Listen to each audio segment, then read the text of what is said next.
associated with very severe repression. And there's an emphasis on using the police forces, keeping casualties down, things like that.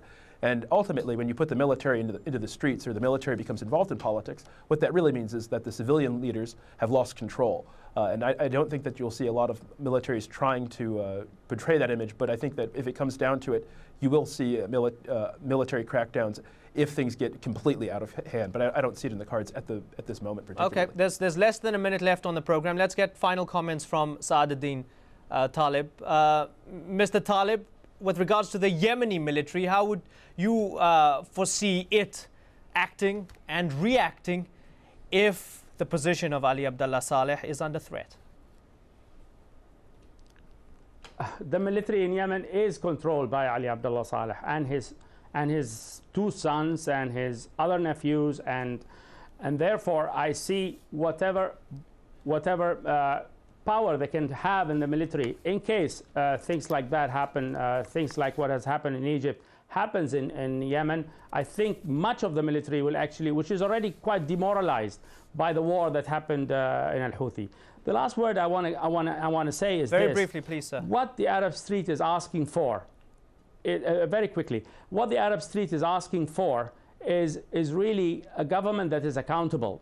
And I just want to finalize with the words of Lord Acton when he said, power corrupts, and absolute power corrupts absolutely. I think the people in all the Arab countries want an accountable articulately put government, and they want. Sir, I'm going to have to interrupt you because we have run out of time. Free from corruption. Articulately put with those final words, Saaduddin Talib, Anas Qatish, and Khalid Loom. Thank you very much for joining us, and thank you, the viewer, for being with us. Remember, you can follow the show on Facebook and see what we're up to there. You can give us your feedback on the show and post your questions and comments.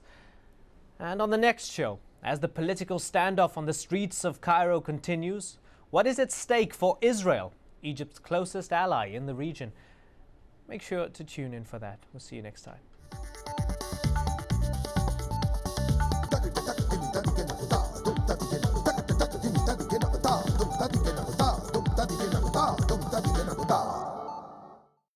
Business Latest is brought to you by Qatar Gas, delivering energy to the world.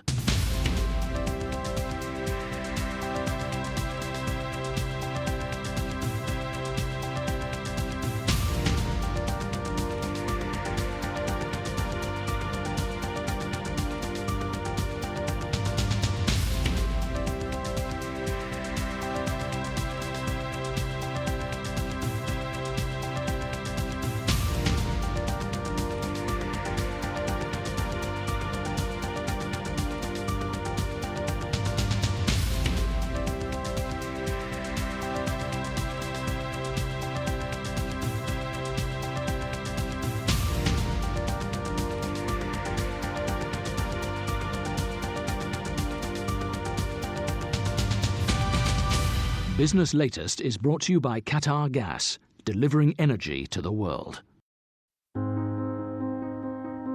It is in the details. A look. A connection. The moments that reveal the truth. Award-winning documentaries from critically acclaimed filmmakers.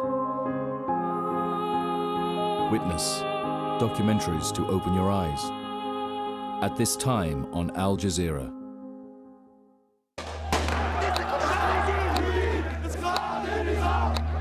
We are peaceful people. The Egyptian people will be the ones who will make the change. We are mobilizing tomorrow a mass protest from Tahrir Square. If we decided to give in now, they will hunt us one by one.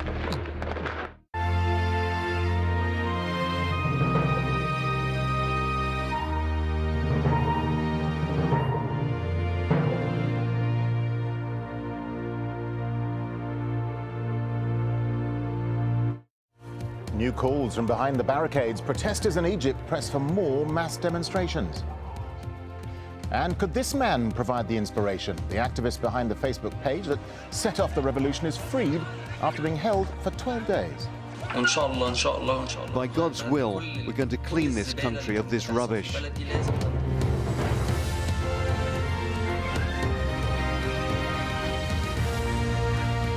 Hello, I'm Darren Jordan. You're watching Al Jazeera, live from Doha. Also coming up, celebrating secession, but southern Sudan will have to wait 5 months until it's confirmed as the world's newest country. And the Moscow bomb mastermind, a Chechen rebel leader, says he ordered a deadly airport attack.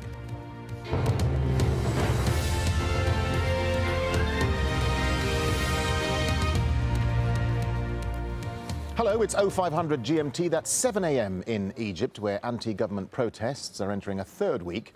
Demonstrators are calling for more mass protests on Tuesday as they keep up the pressure on President Hosni Mubarak to quit. Well, these are the latest pictures from Cairo's Tahrir Square, or Liberation Square. It's now resembling a tented encampment. Protesters are vowing they'll stay put until Mubarak steps down. Meanwhile, opposition groups say the government has conceded little ground in landmark talks aimed at seeking an end to the crisis.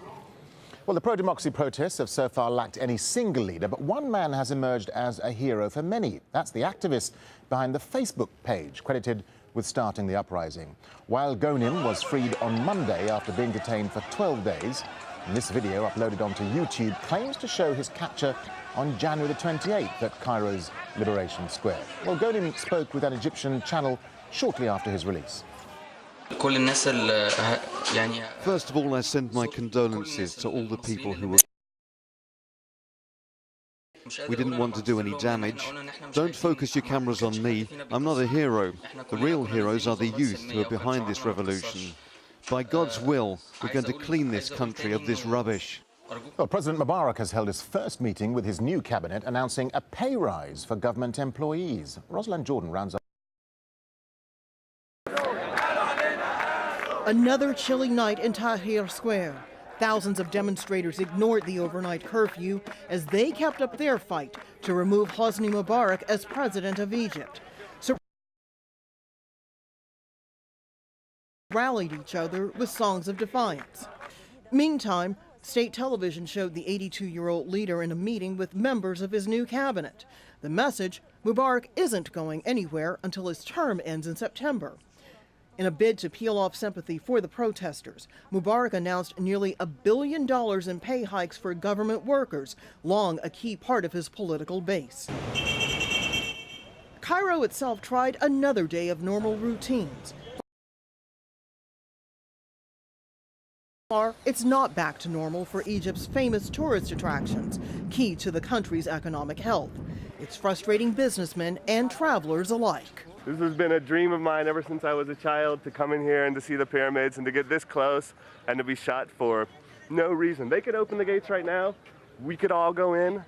Nothing would happen except for Egypt would make some desperately needed money. The protest led to the closure of the entire area. Guests aren't coming here, either to the hotels or to the pyramids.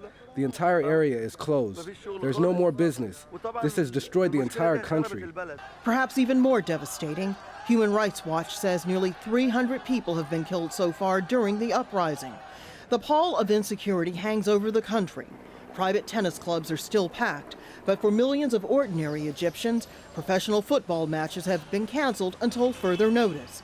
Another casualty in what many are calling a time of revolution. Rosalind Jordan, Al Jazeera.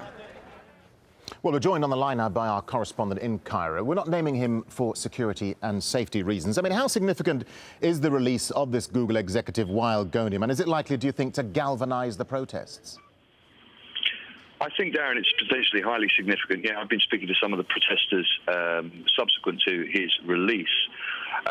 You can't ignore the fact that Ghonim appears on this private TV station on this show. It's got a viewership that reaches into tens of millions of people. The protesters say, you know, he is potentially some sort of figurehead for them. They've been looking for a leader. I mean, he says that he doesn't himself want to be seen as a hero, but some of the language he uses in this interview is incredible. He talks about how he was blindfolded for 12 days. He calls his detention a crime which we are fighting. He's at times a little cautious, and he thanks certainly the new Secretary General for helping him out. He says this isn't a time to settle scores. But he's appealing to, if you like, a sort of the everyday Egyptian. I think he says that, you know, this is one of his dreams, that the simple Egyptian gets his rights. And he was quite poignant in pointing out that he was an Egyptian himself and not an American. I think he was worried about associations with being married to an American woman. He said he'd never applied for U.S. citizenship. So certainly I think it has the potential for being highly significant, yeah. So what's the atmosphere like in the square now, and what are we expected to happen later with these protests? Well, I think it's probably the coldest night it's been in the last couple of weeks. It's very quiet at the moment. There are people coming out of the tents up at the top of the square. Noticeably, there seem to be less protesters